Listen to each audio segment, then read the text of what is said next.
안녕하세요. 네. 농협 손해보험을 사역지로 섬기고 있는 장은석 형제입니다. 만나 뵙게 돼서 무척 반갑습니다. 네. 그, 아까 김미옥 자매님이신가요? 네. 간증해 주셨는데, 정말 간증을 들으니까, 이 훈련이 정말로 살아있구나라는 좀 생각을 많이 하게 됐고요. 특히, 제 눈에, 귀에 쏙 들어오는 단어 하나 있었는데, 독립투사라는 단어. 네. 저 평소에 BBB를 어떻게 정의할까라고 하면 독립투사라고 저는 정의를 좀 하고 싶었던 늘 그런 생각을 하고 있었거든요. 영화 암살 아시나요? 이정재가 배신을 하죠. 그래서 마지막에 이제 처형을 당하는데 그때 왜 배신을 했냐고 이렇게 물어요. 예, 전지현이 이렇게 묻는데 그때 혹시 이정재의 대답을 혹시 기억하시나요? 그렇죠. 예, 독립될 줄 몰랐어요. 사실 우리가 신앙이 흔들리는 이유가 뭘까요? 예, 천국이 임할 줄 몰라서 예, 이 세상이 다일 것 같아서 우리가 흔들릴 때가 많아요. 예, 근데 독립투사들이 끝까지 견딘 이유가 뭐죠? 반드시 독립의 그날이 오는 거를 확신했기 때문에 끝까지 견딜 수가 있었던 겁니다. 예, 여러분이 그렇게 천국이 우리 가운데 임하실 것을 확신하고 또 독립투사로 또 저희 모든 순양님과 함께 세워질 것을 또한 확신합니다. 그러실 수 있으시죠? 네, 아멘. 감사합니다. 네, 많은 사람들이 이 힘든 시기를 지내면서 이렇게 정말 많이 힘들어하고 있는데 이렇게 그런 사람들의 심정을 좀 이렇게 생각을 하다 보니까 매일매일 기말고사를 좀 치르고 있다라는 좀 생각이 좀 들더라고요. 그 매일매일 기말고사 친다고 생각해 보세요. 기말고사 많이 치러 보셨죠? 학생 때. 어떠셨어요? 별로 신경 안 쓰셨나요? 네, 평소에 좀 놀다가 기말고사가 되면 그래도 열심히 좀 하지 않습니까? 막 걱정도 하고 막 열심히 하려고 하잖아요. 근데 잘 되지 않죠. 예. 기말고사, 근데 매일매일 기말고사를 치르는 심정이 아닐까, 요즘 살아가시는 분들이. 예, 굉장히 힘들 것 같다는 좀 생각이 드는데요. 어, 저는 이 훈련생분들한테 어떤 말씀을 좀 하면 좋을까라는 생각을 하다가 기말고사라는 생각이 좀 들었습니다. 여러분이 바로 기말고사다라는 좀 말씀을 좀 해드리고 싶었어요. 그냥 힘들고 고생한다 이 말씀이 아니고요. 여러분은 바로 어떤 분이라고요? 기도와 말씀으로 고난을 이기는 사람들입니다. 네. 이 훈련을 통해서 기도와 말씀으로 무장되어지고 어떤 상황이든지 이겨나가는 그런 믿음의 사람들이심을 꼭 기억하셨으면 좋겠습니다. 네. 제 이름을 어떻게 소개할까 좀뭐 고민이 많이 되긴 하는데요. 제가 뭐 특별히 저를 내세울 만한 게 없어가지고 항상 제 이름으로 제 소개를 합니다. 제 이름은 장은석이고요. 예, 거꾸로 하면 외우기가 쉽습니다. 예, 한번 읽어주시겠어요? 서근정. 예, 발음을 좀 순화돼서 발음을 하셨는데, 네, 제 이름은 거꾸로 하면 썩은 장입니다. 네, 그래서 별명이 어렸을 때부터 썩은 장이었는데, 예, 원래 제 이름은 굉장히 뜻이 좋아요. 예, 베풀장의 은혜 클썩. 예, 그래서 베풀어 주신 은혜가 크다. 영어로 하면 뭘까요? 예, 맞습니다. 어메이징 그레이스입니다. 그래서 제 이름을 생각을 할 때마다 말씀대로 살면 어메이징 그레이스고 말씀대로 못 살면 썩은 장이다. 라는 생각을 늘 하고 있는데요. 여러분의 인생도 마찬가지가 아닐까 합니다. 예, 말씀대로 살면 어메이징 그레이스. 잘 반대로 살면 썩은 장이 되는 거죠. 네. 여러분의 인생이 어메이징 그레이스가 되기를 소망을 합니다. 네, 강의를 하기 전에 먼저 여러분의 문화 상식을 한번 알아보도록 하겠습니다. 네. 2007년에 예, 그 한국에서 이제 오르쉐 박물관전이 있었습니다. 혹시 오르쉐 가본 적 있으신가요? 다들 가보셨군요. 그럼 오늘 거기 이제 오르쉐 박물관에 있던 작품들을 2007년에 서울에 가져와서 이제 박물관전을 한 적이 있는데요. 그때 제가 이와 관련된 보험 인수를 제가 담당을 했었습니다. 그래서 그때 작품들하고 이제 그 리스트랑 그 가격을 제가 그때 이제 보게 됐는데요. 그 중에 몇 개를 갖고 왔는데 2007년도 당시임을 좀 감안을 하시고 이게 누구의 작품, 누구의 어떤 작품인지 얼마짜리인지 한번 맞춰보시면 좋을 것 같습니다. 네, 이 정도는 기본 상식이 아닐까 싶은데요. 네, 네, 밀레의 만종이죠. 네, 얼마 정도 했을까요? 그 당시 가격으로? 뭐 아무거나 괜찮습니다. 돈을 내셔야 되는 건 아니니까. 네네. 그냥 불러봐 주세요. 네. 예, 경매 아닙니다. 고민하지 마시고요. 네, 얼마? 아, 1억 원. 아, 네. 너무 가치를. 네. 천억? 1,000억. 아, 네. 어, 평소 좀 관심이 좀 많으신가 봅니다. 작품에. 네. 그 당시에 그 요 가격이 얼마였냐면은 7천만 유로, 1,050억 정도. 예, 그 정도 됐습니다. 다음 작품인데요. 예, 예, 누구의 작품이죠? 아, 네. 네. 예, 여기 이제 한국 사람들이 한계가 조금 있어요. 네, 중요한 것만 외우려고 하는, 네네. 에뚜아르 마레의 피리 부는 소년입니다. 네. 얼마 정도 됐을까요?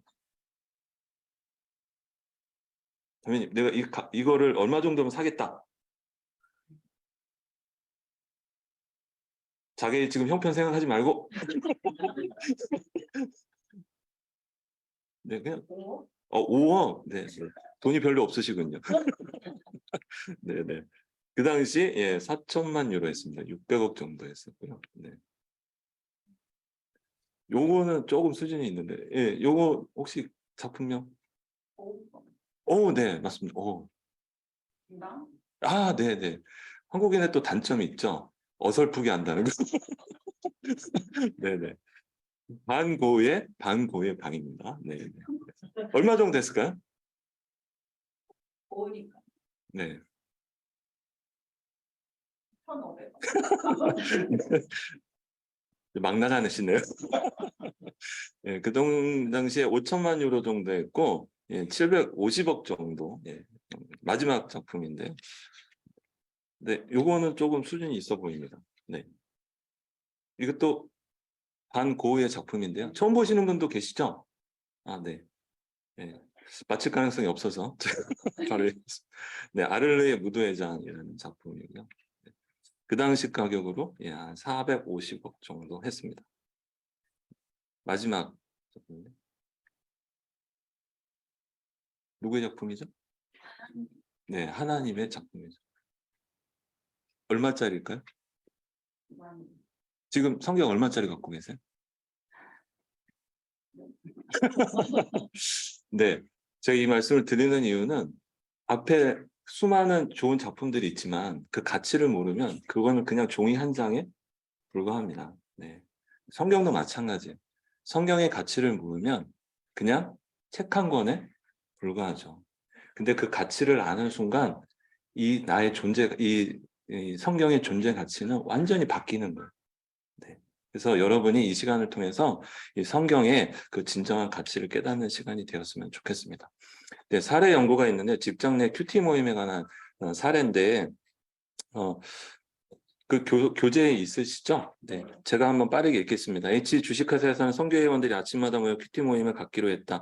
함께 말씀 묵상한 내용을 공유하고 서로 기도 제목을 나누며 하루를 시작했다. 처음에는 다른 사람들보다 1시간 먼저 출근해야 하는 것이 부담되고 힘들었지만 점차 형제 자매들에게 놀라운 일들이 일어났다. 1년이 채 안 되어 자기 중심적인 삶을 살던 지체들이 직장의 동료들을 아름답게 섬기는 삶으로 빠르게 변화해갔고 그들의 삶의 변화를 목격하고 하나둘씩 선교의 새로운 회원들이 늘어나기 시작했다. 또 회사의 인터넷을 통해서도 각자가 묵상한 내용을 참석하지 못한 회원들에게 매일 아침마다 공유하기 시작했다.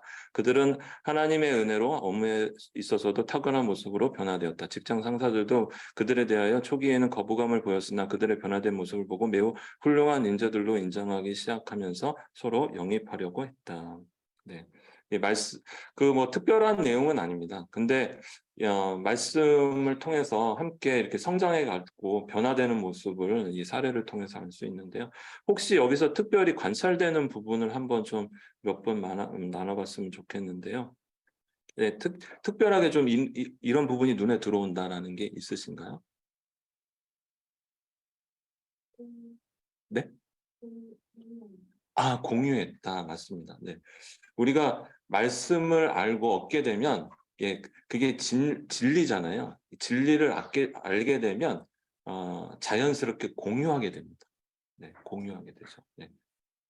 또 어떤 게 눈에 보이시나요? 하나님의 은혜로 업무에 있어서도 탁월한 모습을 보여요. 그렇습니다. 네, 네. 우리가 말씀 안에 분명하게 서게 되면요, 우리의 삶이 변화되고 또 그러면서 세상 가운데서도 인정받는 그러한 삶을 살 수 있는 것 같습니다. 네. 또 어떤 부분이 눈에 띄시나요? 상사들이 처음에는 거부감을 보였는데 네, 나중에 인정했다는 게 그렇습니다. 네, 맞아요. 처음에는 좋은 시선으로 안 보죠. 네, 안 봐요. 네. 그러나 우리가 예, 마음을 결단하고 그런 어려움들을 우리가 대가 지불을 해 나가면서 처음에는 조금 그런 것들을 견뎌 나가셔야 됩니다. 네, 직장에서 하실 때. 네. 그래서 뭐 정말 이게 뭐 평범한 내용 같지만 많은 내용들이 여기 안에 있어요. 예.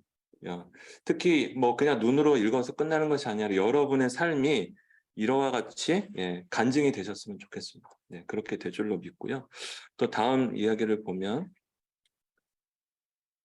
우리가 얼마나 이 말씀을 사모하는가에 대한 이제 말씀인데요. 제가 또 빠르게 한번 읽어보도록 하겠습니다. 태어나는 아이는 하나와 같이 어미의 젖을 갈망하며 온다. 울지 않는 아이는 유산된 아이거나 생명에 중대한 하자가 발생한 아이일 것이다. 말씀이 없는 신앙은 죽어있는 신앙과 다름없다. 그리스도인들에게 있어서 말씀은 곧 생명이요 그리스도인들의 영혼을 살리는 양식이다. 살아있는 그리스도인들은 말씀을 사모하게 되어 있다. 목마른 사슴이 시냇물을 갈급한 같이 말씀을 사모하지 않는 사람은 중대한 질병에 걸려 있는 것이다. 북한의 지하교회 교인들에게 소원이 무엇이냐고 물을 때 성경책을 가져보는 것이 소원이라고 대답했다. 그들은 핍박 가운데서도 말씀을 붙들려 모든 고난을 견디고 있다. 서점에 가면 온갖 종류의 성경을 구입할 수 있다는 것이 엄청난 은혜이자 위기이다. 성경 한 권을 얻기 목숨을 걸고 국경을 넘나드는 북한의 지하교회 교인들이 갖고 있는 갈급함이 회복되지 않고서는 공동체의 어떤 부흥도 기대할 수 없다. 말씀이신 그리스도만이 길이요 진리요 생명이기 때문이다. 네. 우리는 언제든지 말씀을 볼 수 있는 그런 환경이 있습니다. 너무나도 좋은 환경인데 그 좋은 환경이 오히려 말씀에 대한 갈급함과 사모함을 떨어뜨리는 것이 아닌가라는 좀 생각을 하게 되는데요. 우리 강의를 시작하면서 정말 내가 말씀을 사모하고 있는가, 내가 정말 말씀을 갈급해하고 있는가라는 것들을 좀 마음속에 다시 한번 새겨봤으면 좋겠습니다. 네, 강의의 목적인데요. 네, 다 같이 한번 읽어보도록 하겠습니다. 시작. 이 강의의 목적은 승리하는 그리스도인의 삶을 위해 말씀의 중요성을 이해하고 말씀의 능력을 힘입어 살아가는 걸 깨닫고 말씀을 삶 가운데 적용하도록 돕는 데 있다. 네, 그럼 제가 기도하고 본격적인 강의를 시작하도록 하겠습니다. 주님, 이번 강의를 통하여 우리에게 주신 하나님의 말씀이 얼마나 귀하고 값진 것인지를 깨닫기 원합니다. 그리고 그 말씀을 간절히 사모하기 원합니다. 또한 그 말씀을 통해 놀랍게 역사하시는 하나님을 경험하길 원합니다. 주님, 훈련생 한 분 한 분을 기억하여 주시고 성령께서 함께하여 주심으로 주님의 풍성한 은혜를 경험하게 하여 주옵소서. 이 모든 말씀 예수님의 이름으로 기도드립니다. 아멘. 네, 한번 읽어보겠습니다. 시작. 성경 말씀이 있다는 것은 인류 최대의 축복이다. 칸트가 하신 말씀이고요. 네, 또 읽어보겠습니다. 시작. 이 책이 없었으면 우리는 옳고 그름을 분별할 수 없었을 것이다. 내가 믿기로는 성경은 하나님께서 인간에게 주신 최대의 선물이다. 네, 칸트나 링컨은 동일하게 성경이 인간에게 있어서 최대의 축복이자 최대의 선물이라고 말씀을 하고 계십니까? 여러분 이 말에 동의하십니까? 네.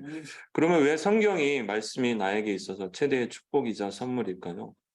하나의 예화를 제가 말씀을 잠깐 드리려고 하는데요.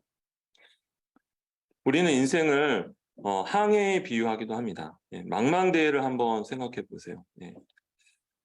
여러분 그 바다 위에 길이 보이시나요? 안 보이죠. 네. 그런데 반드시 가야 할 길이 있습니다. 배들은 아무 데나 가는 게 아니고 반드시 가야 할 길이 있어요. 보이지 않는데 가야 할 길이 있어요. 그거를 우리가 뭐라고 하죠? 네, 항로라고 합니다. 항로. 네. 우리 인생도 마찬가지입니다. 길이 보이시나요? 안 보여요. 예, 보이지 않지만 반드시 가야 할 길이 있습니다. 네. 그래서 이 길을 찾는 게 굉장히 중요하죠. 제가 오래전에 해상보험 업무를 했기 때문에 이 선박에 대해서도 아주 잘 알고 있습니다. 해상에서 사고 위험이 가장 큰 게 뭐냐 하면 이 항로를 벗어나는 거예요. 왜냐하면 정해진 파악되지 않은 길 옆으로 그냥 아무렇게나 갔을 경우에 발견되지 않은 암초에 배가 걸릴 수 있기 때문에 그렇습니다. 그걸 우리가 뭐라고 하냐면 전문용어로 좌초라고 하죠. 뭐 큰 배가 뭐 그만 조그만 돌 하나에 걸리는 게 뭐가 문제가 되겠어라고 생각을 하시겠지만 굉장히 위험합니다. 예, 배가 금방 넘어갈 수 있어요.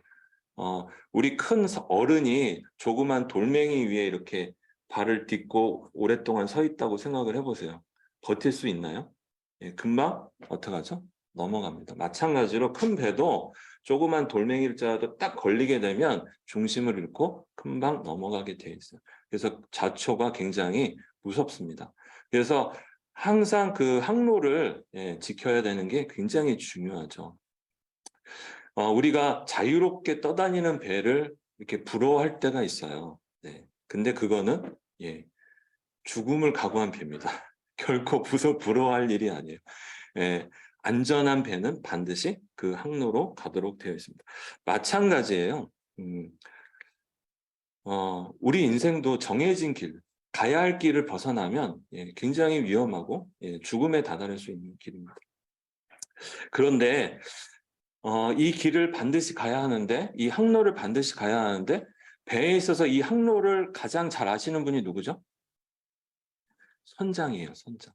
제가 그 컨테이너 선박을 진짜 타봤습니다. 조타실에 가면 선장하고 1등 항해사가 있어요. 선장이 딱 보고 자연 1도 하면 이 1등 항해사가 아주 가까이 있는 거리임에도 불구하고 크게 복면복창을 합니다. 자연 1도 하고 외친 다음에 자연으로 이렇게 딱 1도를 틀어요. 내가 당신의 말을 정확하게 지금 들었습니다. 그리고 그대로 행하겠습니다라는 뜻으로 복면복창을 하고 1도를 딱 옮기죠. 왜 그런가? 선장이 그 길을 가장 잘 알고 있기 때문입니다. 네. 우리 인생도 마찬가지예요. 우리 인생에 있어서 우리의 길을 가장 잘 알고 계신 분이 누구죠? 네, 하나님이에요. 하나님이 말씀을 하실 때 우리가 그 말씀대로 딱 움직여야만 그 길을 갈 수가 있는 겁니다. 그래서 우리 말씀이 굉장히 중요한 거예요. 한 치 앞을 알 수 없는 우리 인생 가운데 하나님의 말씀만이 우리가 하나님이 원하시는 그 길, 우리가 가야 할 그 길로 갈 수 있는 유일한 방법임을 꼭 기억하셨으면 좋겠습니다. 그래서 인생이란 결코 말씀 없이는 살아갈 수 없다. 그리고 곧 말씀이 우리 인생에 있어서 가장 인생의 최대의 축복이자 선물이다라는 사실을 꼭 기억하셨으면 좋겠습니다. 그럼 먼저 말씀의 구성에 대해서 한번 알아보도록 하겠습니다. 보시는 바와 같이 성경은 1600년이라는 긴 시간 동안 40여 명의 저자가 아주 다양한 장르로 예수님이라는 일관된 주제로 기록한 책입니다. 여러분 생각해 보세요. 다른 시대를 살았던 사람들이 또 다양한 방식으로 각자 알아서 기록을 했는데 그게 예수 그리스도라는 동일한 주제를 갖고 있다. 이게 상식적으로는 불가능한 거죠. 그래서 이 통일성을 갖기 위해서는 누군가가 이 주제에 관해서 분명하게 말씀을 하고 계셔야만 가능하다는 거예요. 그 궁극적인 이 성경의 저자, 한 분이 그 저자, 그분이 바로 누굴까요? 그래서 바로 성령님이라고 하는 겁니다. 실제 저자는 여러 명이지만 한 명의 저자는 바로 성령님이신 거죠. 또 하나 성경이 갖고 있는 놀라운 은혜는 뭐냐 하면 그렇게 1600년 동안 기록된 이 성경들이 많은 예수님에 대해서 많은 것들을 기록하고 그것도 예언을 하고 있습니다. 근데 그 예언이 모두 어떻게 됐죠? 예, 성취되었죠. 네. 우리 이 성경이 갖는 통일성과 예언성은, 예언의 이 성취는 성경이 거짓이 아니라 정말로 하나님에 의해서 완벽하게 성령님을 통해 이루어졌다는 사실을 우리에게 증명하고 있습니다. 그러면 우리 말씀이란 무엇인가에 대한 개념을 다시 한번 좀 생각해 볼 텐데요. 여러분이 어느 숲에 갔는데 오두막집을 딱 발견을 했습니다. 이 오두막집을 보는 순간 여러분 어떤 생각을 하시게 될까요? 아무 생각 없죠. 그거 지어야죠. 아, 네. 평소 많이 피곤하신가? 네. 숲길을 가다 우연하게 오두막집을 만나면 딱 드는 생각이 있죠. 아, 누가 여기다가 오두막집을 지었네? 이라는 생각을 하죠. 그 누군가에 대해서 생각을 합니다. 누군가가 지었네? 라는 생각을 하죠. 네. 그런데 과연 이 집을 누가 지었을까라고 생각을 했을 때 그 사람에 대해서는 알 수 있나요, 없나요? 네, 그 사람에 대해서는 알 수 없어요. 그 사람에 대해서 알려면 이 사람이 직접 뭔가를 남겨야 됩니다. 이 집을 지은 사람은 누구누구고 언제 지었고 뭐라고 해서 구체적인 내용을 알려야 돼요. 예. 그래서 그 누군가와 그 누군가에 대한 구체적인 내용을 아는 것이 어떻게 보면 성경에 우리가 이해하는 데 도움이 될 수 있는데요. 우리가 이제 말씀을 계시라고 하는데 기본적으로 그 이유에 대해서 잠깐 살펴보겠습니다. 인간은 3차원에 살고 있고 하나님은 몇 차원에 살고 계시죠?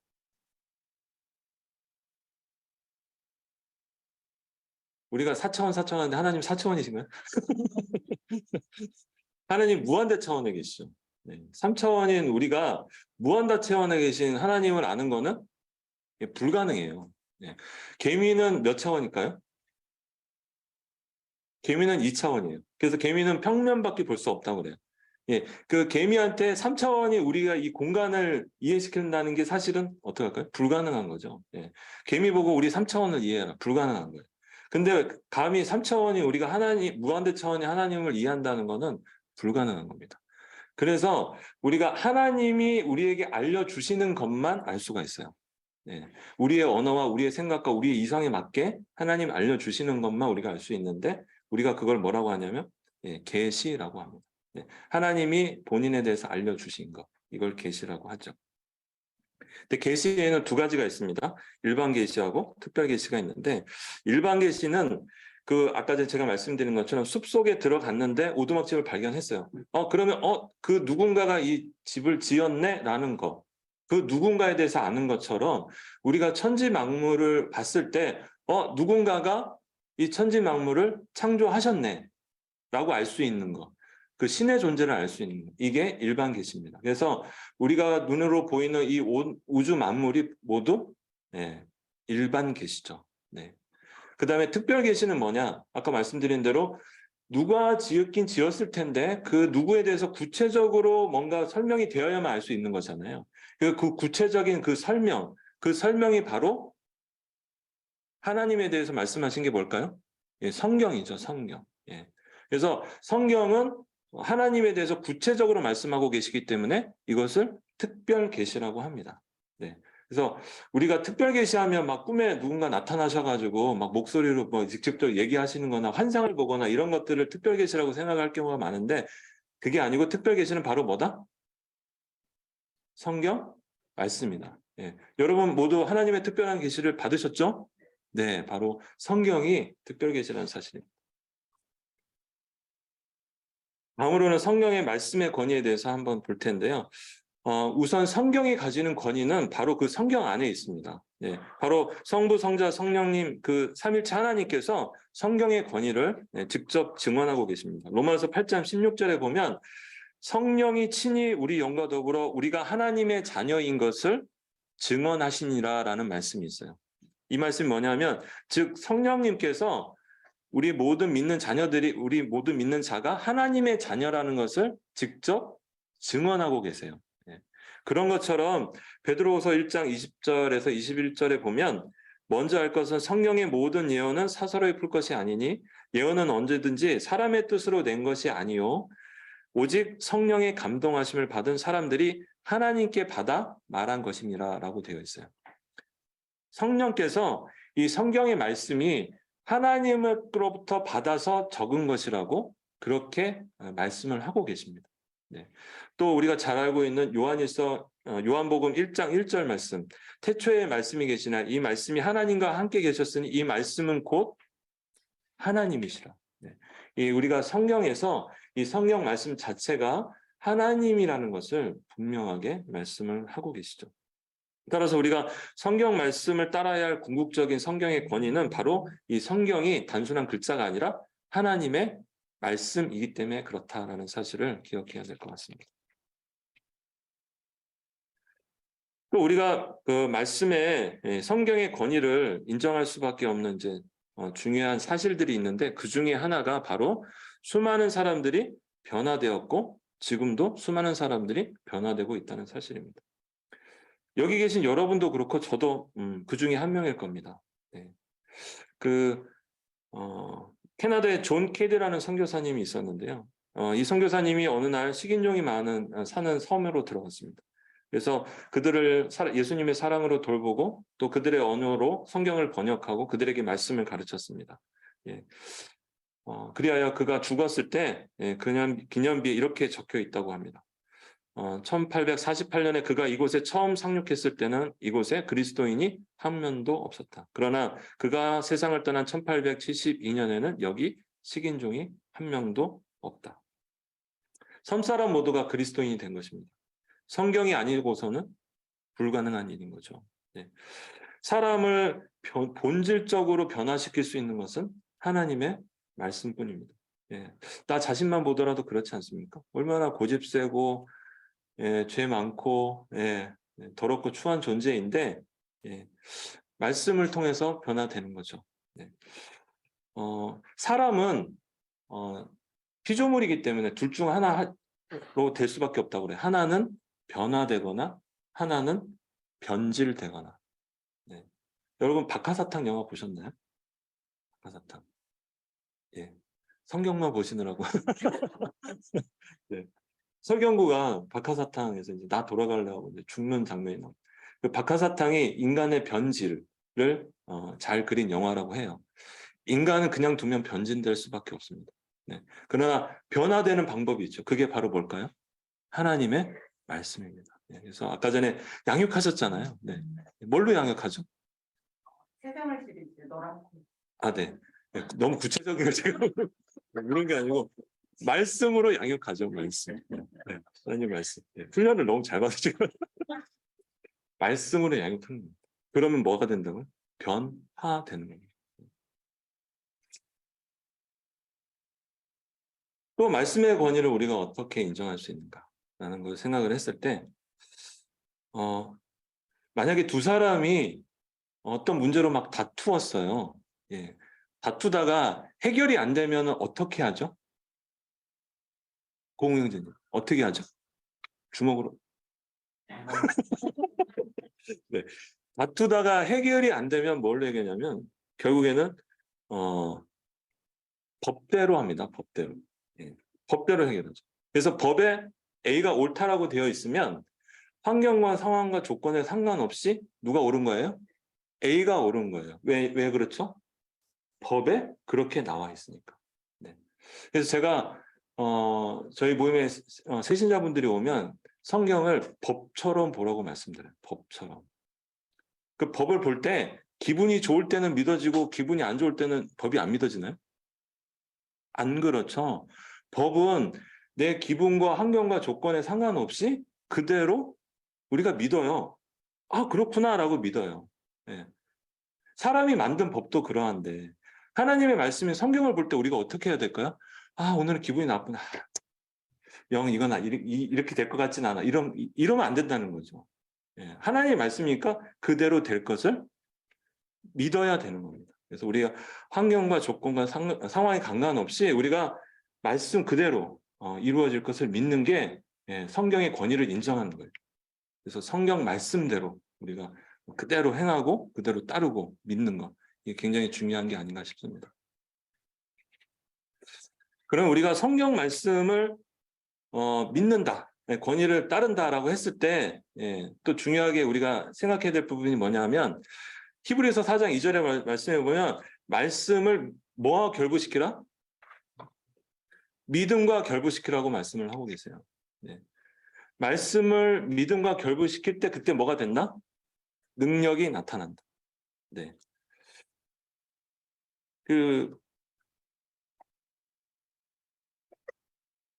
우리가 그냥 말씀을 문자적으로 이해하는 경우가 많은데, 그래서 그냥 문자로 남는 경우가 많아요.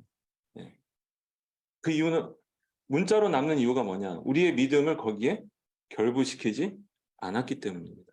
그래서 여러분이 말씀을 들을 때, 말씀을 받았을 때 거기에 믿음을 자꾸 더하는 연습을 하시면 좋겠어요. 제 간증을 잠깐 하자면, 제가 참 겁이 많은 사람입니다. 등치는 좀 이래도 굉장히 겁이 많아요. 걱정도 굉장히 많습니다. 그래서 무슨 일이 생기면, 기도를 많이 해요. 하나님 좀 도와달라고. 벌벌벌 떨면서. 네. 그리고 이제 특히 제가 이제 너무 걱정이 많아가지고, 하나님 제가 흔들리지 않도록, 말씀을 좀 달라고. 그래서 저는 기도할 때 말씀으로 응답받기를 굉장히 많이 기도하고 있거든요. 네. 여기 이제 뭐, 그 대표적인 우리가 이제 말씀에 관한, 기도에 관한, 응답에 관한 내용들이 있는데, 이런 말씀들을 계속 받아요. 2020년이 참 저한테는 굉장히 고난의 한 해였습니다. 뭐 여기 이렇게 서 있는 것도 굉장히 어떻게 보면 기적과 같은 일인데 2020년에 제가 코로나 초기에 걸리면서 거의 집안이 이제 풍지박살 날 상황까지 가게 됐고 저도 뭐 너무 힘든 상황이었어요. 제가 할 수 있는 게 아무것도 없는 상황이었고 그냥 하나님만 그냥 바라보게 되는 그런 상황이었습니다. 그래서 그때 막 여러 가지 일들을 겪으면서 많은 기도를 했었는데 그때마다 하나님께서 이렇게 응답의 말씀을 주셨어요. 그래서 이제 빌립보서 말씀, 로마서 말씀 이렇게 주셨는데 특히 이제 그 2020년 11월에 제가 이렇게 강의를 마치고 이 자리에서 강의를 마치고 이제 11월 말에 회사에서 하는 건강검진을 하게 됐습니다. 건강검진을 했는데 한 번도 이제 건강검진한 데서 이제 뭐 연락을 받거나 그런 적이 없었는데 그 다음 달 12월 달에 그 건강검진 회사 거기 병원에서 전화가 왔어요. 그래서 딱 전화를 보는 순간 제가 겁이 많잖아요. 벌벌벌 떨리기 무슨 너 걱정이 되더라고. 근데 딱 전화를 받았더니 아니나 다를까 병원에서 빨리 오라는 거예요. 그래서 이제 또 무슨 일이 생겼나 보다 하고 이제 갔죠. 그래서 갔더니 그 선생님이 폐에 혹이 보인다고. 근데 그 이제 모양을 이렇게 보여주시는데 모양이 안 좋다고 빨리 큰 병원에 가서 정밀 검진을 받아보셔야 될 것 같다고 그러더라고요. 그래서 이제 서울대 병원은 이제 예약을 했습니다. 예약을 하고 서울대 병원에 갔더니 3개월 후에 이 종양의 크기가 커져 있으면 무조건 암이고 그다음에 크기가 줄면 단순 염증일 수 있으니까 그때 가서 보자라고 얘기하시더라고요. 근데 그 선생님도 그런 얘기를 하셨어요. 결절의 모양이 안 좋다라는 말씀을 하셔가지고 이제 굉장히 무거운 마음으로 병원을 나왔죠. 이후로 말씀을 묵상해야 되는데 제가 뭘 묵상했을까요? 암을 묵상했습니다. 그 네이버에 계속 그 폐암에 관해서 이제 계속 그래서 폐암을 계속 묵상하는 거예요. 근데 묵상을 하면 할수록 제 마음이 너무 무겁고 힘든 거예요. 그래서 막 너무 힘들더라고요. 제가 이제 딸만 셋인데 이 딸 셋을 두고 앞으로 어떻게 이거를 헤쳐나가야 될까? 막 이런 거를 생각하니까 너무 마음이 무거웠습니다. 그래서 제가 기도를 이제 하면서도 하나님 제가 너무 떨립니다. 제가 어떻게 해야 될지 모르겠습니다. 하나님 제발 말씀 좀 달라고. 제가 흔들리지 않도록 제가 말씀 좀 달라고 아침마다 정말 정말 두렵고 떨림으로 기도했어요. 그런데 그때 다니엘서 큐티 말씀이었어요. 아침에 이제 기도를 하고 큐티를 딱 봤는데 그때 다니엘서 10장 19절 말씀인데 이르되 큰 은총을 받은 사람이여 두려워하지 말라 평안하라 강건하라 강건하라 그가 이같이 내게 말하며 내가 곧 힘이 나서 이르되 내 주께서 나를 강건하게 하셨사오니 말씀하옵소서. 제 이름이 뭐라고 말씀드렸죠? 베풀어 주신 은혜가 크다. 큰 은총을 받은 사람이여라는 말씀을 딱 듣는 순간 하나님이 나한테 말씀하시네? 라는 생각을 했어요. 이게 나한테 주시는 말씀이다. 그래서 그때부터 이 말씀을 붙잡고 기도했어요. 하나님 말씀하여 주신 대로 제가 평안하길 원합니다. 제가 강건하길 원합니다. 주님, 그리고 제가 암을 묵상하는 것이 아니라 주의 말씀을 받기 원합니다. 라고 기도하기 시작했어요. 예, 그래서 3개월을 그렇게 지냈습니다. 네. 사실 조금 떨렸습니다. 그래서 3개월에 나서 이제 CT를 다시 찍고 그 선생님 만나는데 선생님이 딱 그걸 딱 펼치는 순간 크기가 줄었네요. 그러는 거예요. 그래서 제가 다시 물었죠. 선생님 다시 안 와도 되나요? 그랬더니 다시 올 필요 없어요. 다시 새 생명을 얻은 기분이었습니다. 네. 제가 이 말씀을 들으는 이유는 제가 그때 그렇게 기도했어요. 주님, 제가 암에 걸려도 좋습니다. 암에 걸리든 안 걸리든 그거는 제가 할 수 있는 일이 아니고 어떤 상황이든지 제가 주님을 신뢰하고 나갈 수 있게 해달라고 그렇게 기도했어요. 제가 암이 안 걸렸다고 해서 드리는 말씀이 아니에요. 네. 우리가 말씀을 붙잡을 때, 말씀을 볼 때 나의 상황과 환경과 조건에 상관없이 그 말씀을 신뢰하고 나가는 게 굉장히 중요하다라는 말씀을 드리고 싶습니다. 옆에 그림이 있어요. 보시면 우리가 버스를 탈 때 버스 타면 흔들리시죠? 네. 흔들리는데 안 흔들리려면 어떻게 해야 되죠? 안 넘어지려면 손잡이를 잡아야 돼요. 손으로 잡아요. 손잡이는 손으로 잡는데 말씀은 뭘로 잡을까요? 네, 믿음으로 잡는 겁니다. 믿음. 네, 우리가 인생 살면서 흔들리지 않으려면 말씀을 잡아야 돼요. 이 말씀을 잡을 때 뭘로 잡냐? 바로 믿음으로 잡는 거예요. 그래서 버스를 잡고 가실 때마다 항상 이 생각을 하셨으면 좋겠어요. 말씀을 믿음으로 내가 붙잡고 가야지라는 생각을 늘 하시면 좋을 것 같습니다. 그렇다면 성경 말씀이 왜 이렇게 중요할까요? 성경 말씀은 기본적으로 우리 영적 성장에 있어서 영의 양식이 되기 때문입니다. 네. 우리가 기본적으로 먹는 욕구를 참을 수가 없죠. 마찬가지예요. 우리가 영적으로 살아있다라고 하면 이 영적인 말씀 섭취를 하는 욕구가 끊임없이 생길 수밖에 없어요. 어느 날 말씀이 보기 싫다. 그러면 내가 영적으로 지금 문제가 있는 겁니다. 그래서 우리 다이어트를 요즘 많이 하잖아요. 네, 말씀 다이어트 하실 필요 없어요. 말씀은 무조건 섭취를 하셔야 됩니다. 그래서 말씀에 대한 그런 열망이 늘 이렇게 우리 가운데 넘쳐났으면 좋겠고요. 그러면 말씀이 왜 중요한가라고 했을 때 첫 번째, 말씀 우리 가운데 확신을 주시게 됩니다. 확신. 확신의 반대말이 뭘까요? 네? 불신. 불신을 잘 생각해 보시면 불신은 반대편에서의 확신이에요. 네. 그 확신의 반대말? 의심이 맞아요. 확신의 반대말은 바로 의심입니다. 사탄이 이 틈을 누리고 들어와요. 네네. 여러분 신입반 때 그 오확신 하셨죠? 네. 오확신 안 하셨나요? 네. 네. 오확신, 구원의 확신, 기도응답의 확신, 승리의 확신, 사죄의 확신, 인도의 확신 5가지를 하죠. 확신이 중요하기 때문에 그걸 먼저 하는 겁니다. 확신이. 네. 여러분 지금 돌아가셔도 천국에 갈 확신이 있으시죠? 네. 천국에 가보지 않았는데 어떻게 확신하고 계세요? 네? 그게 뭔데요? 그렇죠. 네. 우리 믿음에 있어서의 모든 확신의 근거는 어디에 있다? 네, 말씀에 있다. 영접하는 자, 곧 그 이름을 믿는 자들에게 하나님의 자녀가 되는 권세를 주셨으니라고 약속하셨기 때문에 저는 하나님의 자녀이고 또 천국에 갈 수 있다라는 거죠. 그래서 우리가 말씀을 정확하게 이해하는 게 굉장히 중요합니다. 두 번째, 말씀은 우리를 성장하게 하죠. 성장. 네. 성장의 반대말은 또 뭘까요?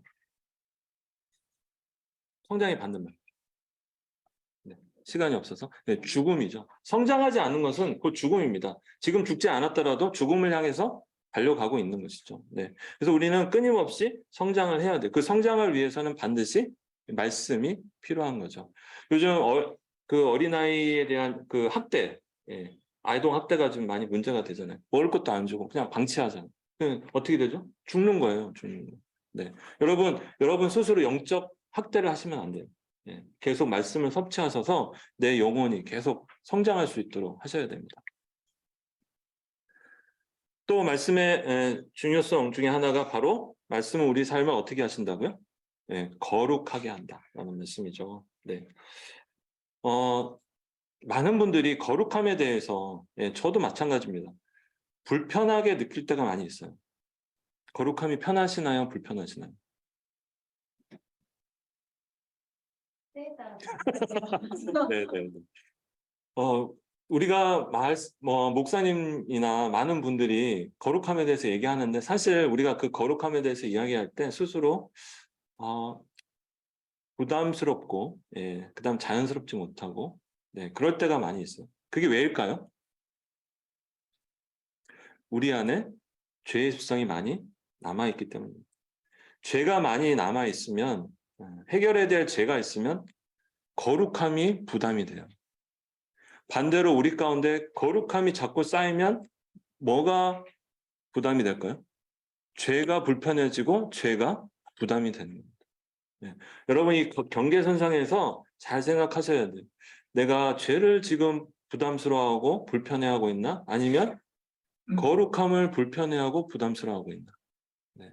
만약에 거룩함이 불편하다, 거룩함이 부담스럽다라고 했을 경우에는 우리 안에 말씀이 부족하다는 거예요.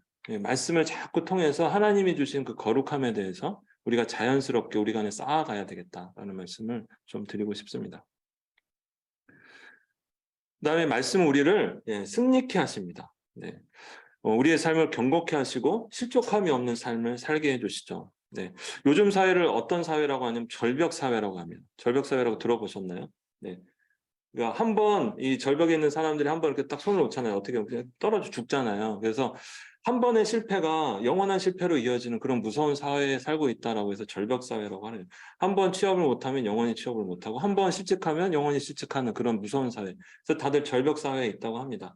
그래서 우리가 모두가 다 절벽에 아둥바둥 매달려 있는 그런 사회인 것 같아요. 네. 근데 아쉬운 거는 크리스찬들도 같이 매달려 있는 것 같아요.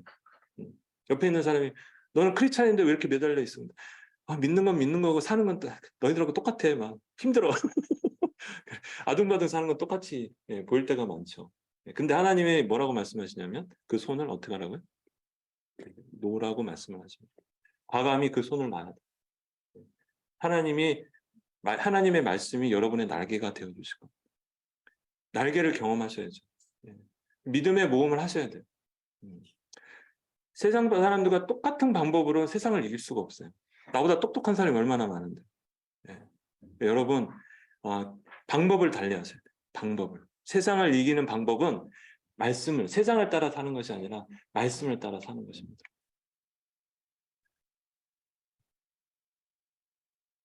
네, 마지막으로, 성경은 우리에게 인도와 평안을 주십니다. 네. 여기서 인도라는 말을 잘 이해할 필요가 있습니다. 인도함이라는 말이 성립을 하려면 인도해 주시는 분에 대한 신뢰가 있어야 되고, 그 다음에 목적지에 대한 동의가 있어야 되고, 실제로 내가 그 인도하시면 어떻게 되죠? 동의를 순종해서 나아가야 됩니다. 네. 그 중에 하나라도 없으면 그거는, 예, 납치가 되는 거예요. 네. 하나님이 여러분을 이렇게 하나님은 여러분을 언제든 인도해 주실 수 있잖아요. 근데 그 인도함이 느껴지지 않는다라고 하면은 그건 누구 문제죠? 그건 내 문제예요.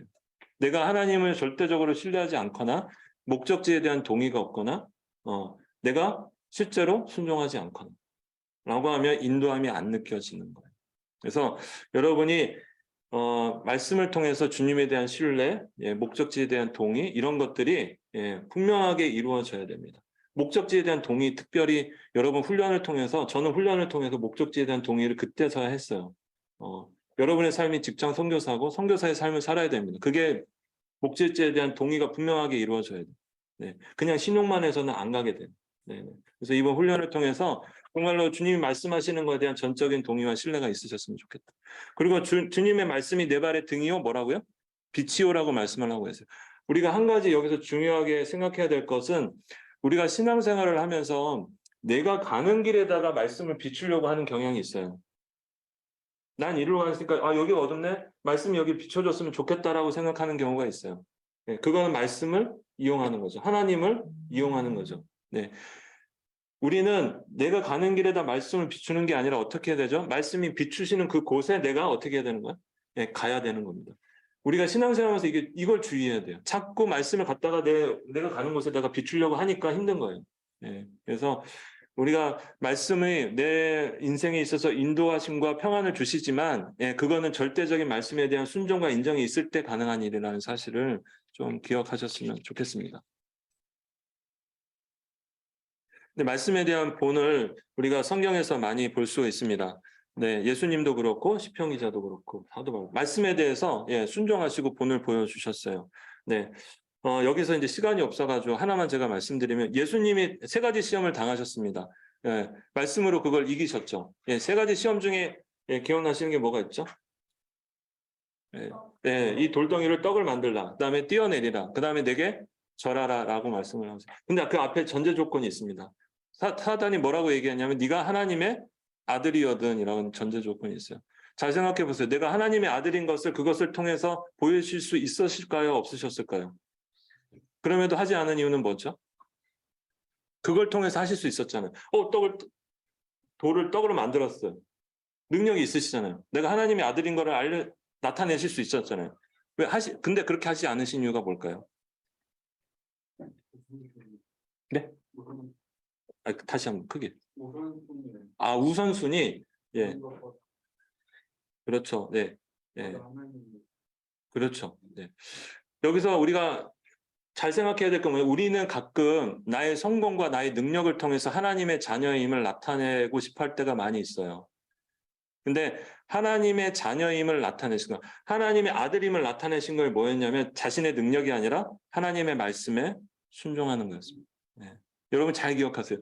우리가 직장에서 나이가 크리스찬이고 하나님의 자녀임을 드러내는 것은 나의 성공과 나의 능력에 달려있지 않습니다.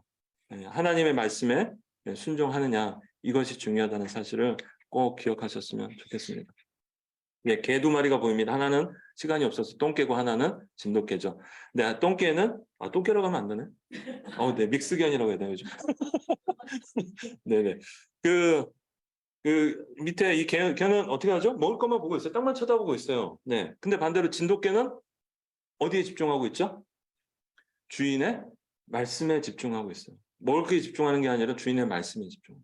쫑긋 길을 세우고 있어요. 주인이 말씀하면 언제든지 달려갈 준비를 하고 있습니다. 예.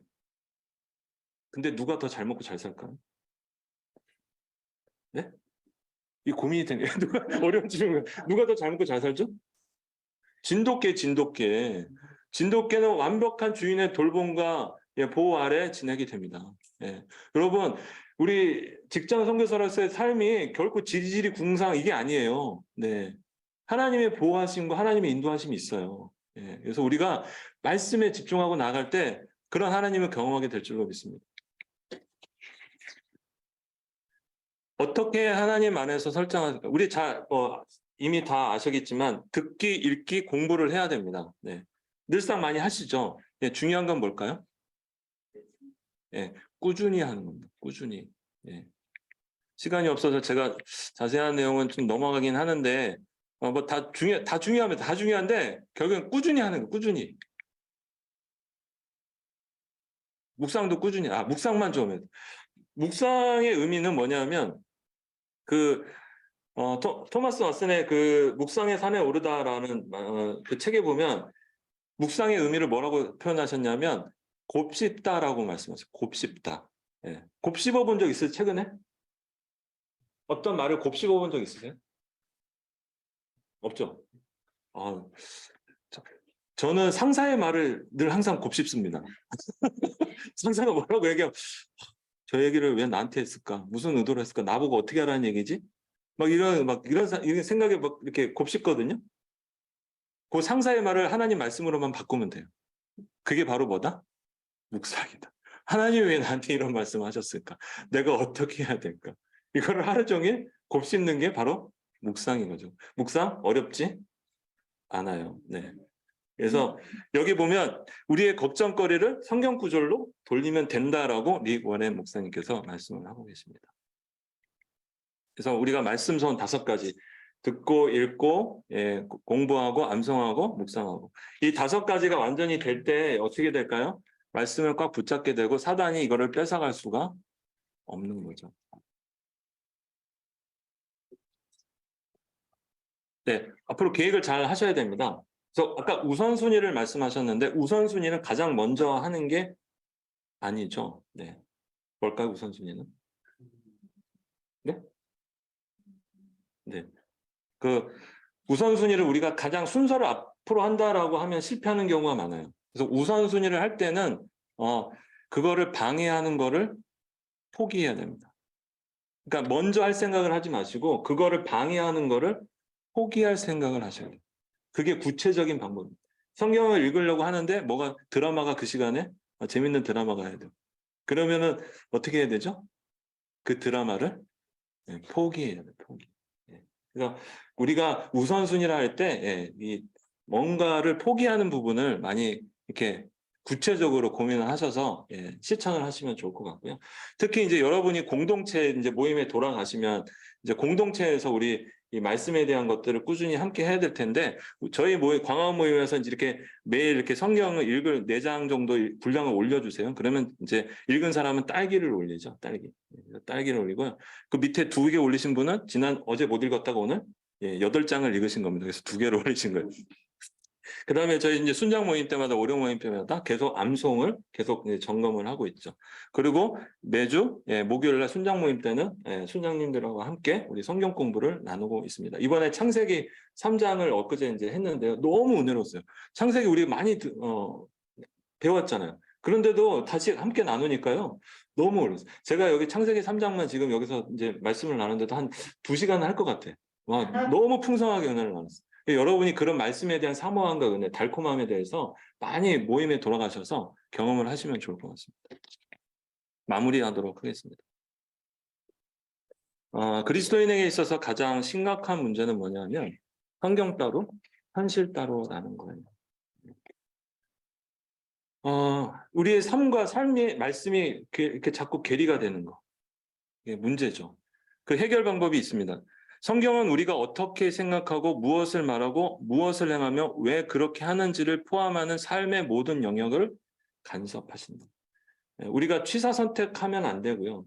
삶의 모든 영역에서 말씀이 저를 간섭하실 수 있도록 여러분을 내어드리면 좋겠습니다. 말씀에 순종할 때 진정한 하나님을 인정하게 되고 하나님의 능력을 경험하게 되는데요. 선생님이 아이들이 이렇게 막 떠들다가 선생님이 이렇게 딱 들어오셨어요. 그러면 어떻게 해야 되죠? 아이들이? 딱 자리에 앉아서 선생님을 집중해야 합니다. 그게 선생님을 인정하는 거죠. 근데 만약 여전히 떠들고 있어요. 그러면 선생님을 어떻게 하는 거죠? 무시하는 거예요. 우리가 하나님을 알고 있으면서도 하나님의 말씀에 집중하지 않는 것은 하나님을 무시하는 거죠. 하나님을 모르는 것보다 더 안타까워하실 수 있어요. 그래서 우리가 하나님의 말씀에 정말 우리 삶이 더욱더 가까이 나갈 수 있도록 하셨으면 좋겠고, 그래서 히브리어에는 안다, 행한다는 것이 같은 단어로 쓰인다고 합니다. 그래서 여러분이 말씀을 배우고 또 그것을 삶 가운데 실천하는 데 있어서 정말로 하나 되는 역사가 있기를 당부드립니다. 네, 시간이 없어서 이제 급하게 했는데요. 제가 기도하고 마치도록 하겠습니다. 하나님 아버지 감사합니다. 오늘 이 시간 말씀 안에서 성장하는 삶을 함께 나누었습니다. 주님, 세상의 유행과 패턴을 따라 사는 것이 아니라 주의 말씀을 따라 살게 하옵소서. 그래 저희 삶 가운데 주님의 말씀이 살아 역사하게 하시고 주님의 능력을 덧입고 살아가는 저희 모두가 되게 하여 주옵소서. 이 모든 말씀 예수님의 이름으로 기도드립니다. 아멘.